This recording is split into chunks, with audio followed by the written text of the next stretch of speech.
শুভ সকাল বন্ধুরা, সবাই কেমন আছো? আশা করছি সবাই ভালো আছো, সুস্থ আছো। আমার নতুন আরও একটি ব্লগে তোমাদেরকে অনেক স্বাগত আর অনেক ভালোবাসা জানিয়ে আজকের ব্লগটা আমি এখন থেকে শুরু করছি। এখন বাজে সকাল 7:30। তো এই যে ব্রাশ করে আর এই মৌরি ভেজানো জলটা একটু ছেঁকে রেখে দিচ্ছি। এটা আমার হাজব্যান্ড ঘুম থেকে উঠে খাবে। প্রত্যেক দিন সকালে চিয়া সিডের জল খায়, তবে ওর শরীরটা ভীষণ খারাপ, তো সেই কারণে ওষুধপত্র খাচ্ছে যাতে শরীরটা না গরম হয়ে যায়, মানে পেট যাতে না গরম হয়, তার জন্য আর কি এখন প্রত্যেক দিন এরকম মৌরি ভেজানো জল ওকে আর কি সকালবেলা খেতে হবে। তো ডাবের জল খেলেও হয়, কিন্তু প্রত্যেক দিন তো আর ডাব খাওয়া সম্ভব না, কারণ একটা ডাবের দাম প্রায় 60 থেকে 70 টাকা। তো মাঝে সাঝে ডাব খেলো, তারপর এখন প্রত্যেক দিন যে কদিন আর কি ওর ওষুধ চলছে সে কদিনেই মৌরি ভেজানো জলটাই ওকে সকালবেলা খেতে হবে শরীরটা ঠান্ডা রাখার জন্যে। তারপরে আমার জন্য যে 1 গ্লাস লেবু জল গুলে নিলাম, নিয়ে এটা এখন খেয়ে নেব। তারপরে আর কি রান্নাবান্না বসাবো। রান্না বলতে কালকে তো কিছু সবজি কেটে রাখিনি, আর রান্না বলতে ওই যে আজকে একটু রান্না করব খিচুড়ি। তো সেই কারণে কালকে কিছু সবজি কেটে রাখিনি। তো আমার হাজব্যান্ড আর কি সব রকম সবজি দিয়ে রান্না করলেই খিচুড়িটা ভালো খায়, তবে আমি খিচুড়ি একদম আর এখন খেতে পারি না আগের মতো। তাই সেই কারণে সবজি দিয়ে রান্না করলে না আমি আরোই খেতে পারবো না। তাই সিম্পলভাবে শুধুমাত্র মাংসর কিমা এনে রেখেছিলো, সেটা দিয়ে আর কি খিচুড়ি বানাবো। আর এই যে রান্নার জন্য দেখছি জলের বালতিটা আর কি খালি হয়ে গেছে, তো রান্নার জন্য এখান থেকে জল তুলে নিচ্ছি। এটা আর কি যখন কলে জল আসে তখন আমি ভরে রেখে দিই, যখন তখন এখান থেকে আমি নিতে পারি। নইলে কী হয় বলো তো, সকালবেলা ওই একটা টাইমেই জল দেয়, কোনো দিন 8টা, কোনো দিন 8:30, আবার কোনো দিন দেয় না, তখন আমার খুব সমস্যা হয়ে যায়। তাই জন্য এই বড় ড্রামটায় জল ভরে রেখে দিই, সব সময়ের জন্য আর কি জল ভরা থাকে, যেমন খুশিভাবে ব্যবহার করতে পারি। আর আগে আগে কীরকম হতো বলো তো, শুধু এই 1 বালতি জল ভরে রেখে দিতাম, তো জলটা খুব সাবধানে খরচ করতে হতো। তাই এখন এই ব্যবস্থাই করে নিয়েছি। তো চলো রান্নাবান্না তো বসাতে হবে, অনেকটা বেলা হয়ে গেছে, তো তাই জন্য একটু তাড়াতাড়ি করে রান্নাটা বসাবো।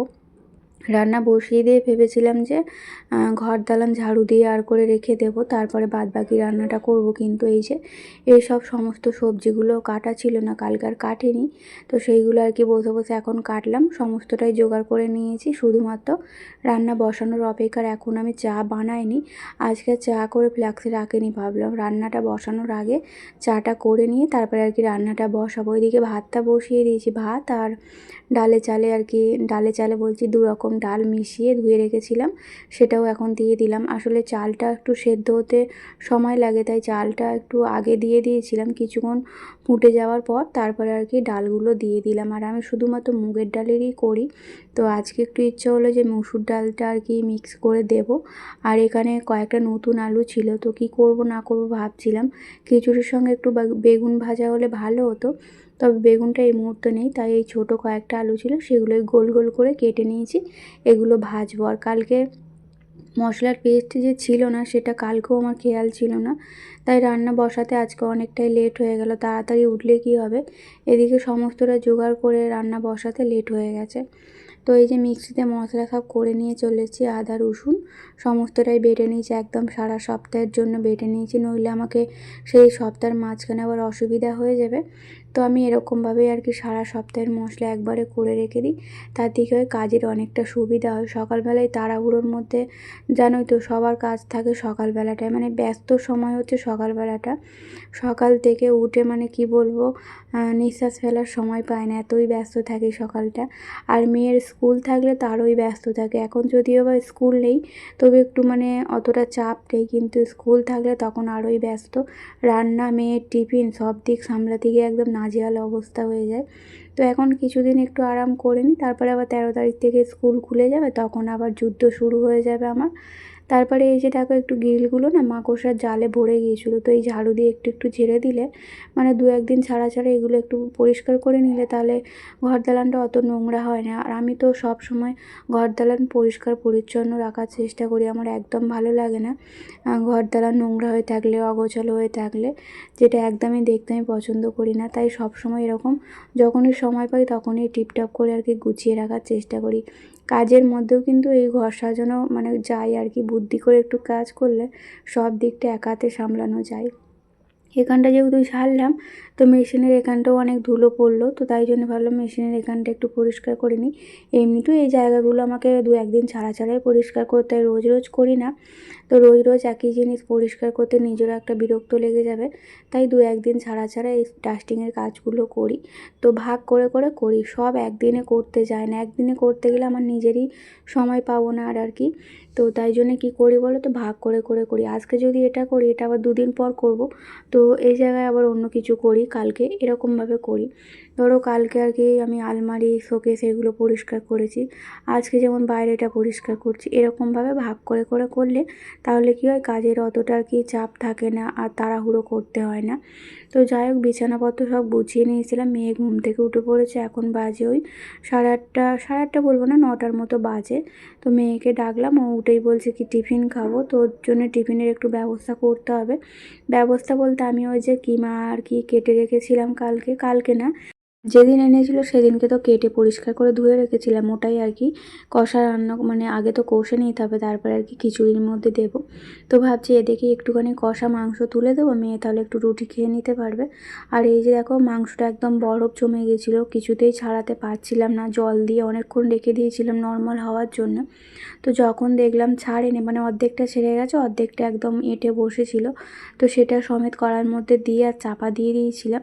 তো এখন এই যে জল বেরিয়ে গেছে, তো এর মধ্যে লঙ্কা, হলুদ, নুন, যা যা আর কি মশলা থাকে সেগুলোই আর কি দিয়ে যতক্ষণ না এটা থেকে আর কি তেল ছেড়ে আসছে ততক্ষণ এইভাবে কষতে থাকবো।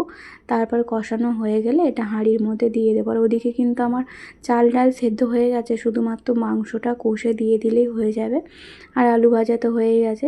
তো এই বাসনপত্রগুলো একটু গুছিয়ে নিলাম, কারণ বাসন তো অনেক হয়েছে, সেগুলো আবার একে মানে ঝুড়িতে আবার রাখতে হবে, তাই ঝুড়িটা ফাঁকা করে নিলাম। নিয়ে আর চলো এখন ঘর দালানগুলো ঝাড়ু দিয়ে নিই, তারপরে মুছতে হবে। উঠোন বাকি আছে ঝাড়ু দিতে, আজকে কিচ্ছু কাজ হয়নি, সব কাজে লেট হয়ে গেছে। তো লেট করে হলেও কিন্তু সময়ের মধ্যে কাজগুলো গুছিয়ে করতে হবে। আমার ওই সময় বলতে 11টার মধ্যে আমি যেদিকে যাই করি না কেন, আমাকে ঘরের সমস্ত কাজ 11টার মধ্যে কমপ্লিট করতে হয়। আসলে কি বলো তো, কালকে যদি আমি কিছুটা কাজ এগিয়ে রাখতাম, মানে সবজিগুলো সব কেটে রাখতাম, তাহলে আর এতটা কাজের প্রেশার পড়তো না। তো যাই হোক, সব দিক তো ম্যানেজ করে নিতে পারবো সময়ের মধ্যে, হাতে যেহেতু সময় আছে এখনও। ওদিকে তো মাংসটা কষাতে বসিয়েছি, কষাতে বসিয়েই কিন্তু আমি এদিকের কাজকর্মগুলো করতে এসেছি।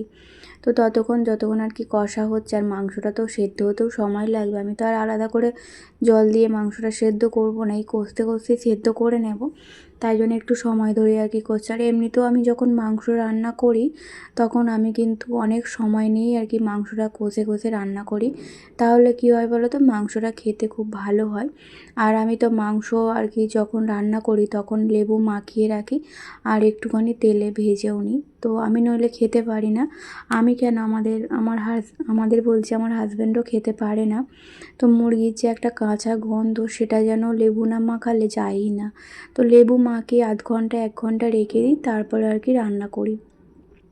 তো রান্নাঘরটা সবটাই ঝাড়ু দেওয়া হয়ে গেছে, এখন এই দালানটা পরিষ্কার করে নেব। আর আমার এই কাজের ঘরটা, আমি যেই ঘরটায় কাজ করি, তো সেই ঘরটা তো আমি রোজ রোজ পরিষ্কার করতে পারি না, ওটা ওই কাজ হয়ে গেলে মানে 1 সপ্তাহ 2 সপ্তাহ ছাড়া একবার পরিষ্কার করতে হয়। আর ওই ঘরটা খুব একটা নোংরা হয় না, আমি তো এক জায়গায় বসে কাজ করি, তো খুব একটা নোংরা হয় না, তাই যখন কাজ হয়ে যায় তখন ঘরটা একদম ঝেড়ে ঝুড়ে মুছে পরিষ্কার করে আবার কাজ ধরি। তো যাই হোক, আমি তো 2 সপ্তাহের কাজ একবারে নিয়ে চলে এসেছি, এখন 15 দিন মতো কাজগুলো লাগবে, সময় লাগবে আর কি করতে। তো 5 পিসের মতো ব্লাউজ পিস এনেছি, তো 1 পিসের মতো হয়ে গেছে, এখনও 4 পিসের মতো বাকি আছে। তোমাদের বলেছিলাম কোনো একটা ব্লগে আমি কি কাজ করি না করি সেটা তোমাদের সঙ্গে শেয়ার করব, তো আমার না একদমই খেয়াল থাকে না যে আমি কি কাজ করি তোমাদের সঙ্গে একটু শেয়ার করব।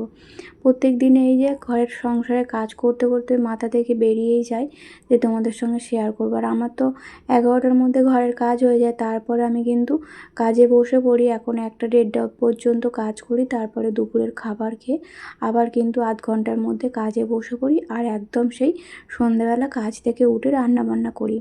এদিকে দেখো, মাংসটা আমার কষানো হয়ে গেছে, এখন এই যে মাংসটি হাঁড়ির মধ্যে দিয়ে একটুখানি নাড়াচাড়া করে একটুখানি ফুটে এলে তারপরে হচ্ছে ধনেপাতা আর গরম মশলা দিয়ে নামিয়ে নেব।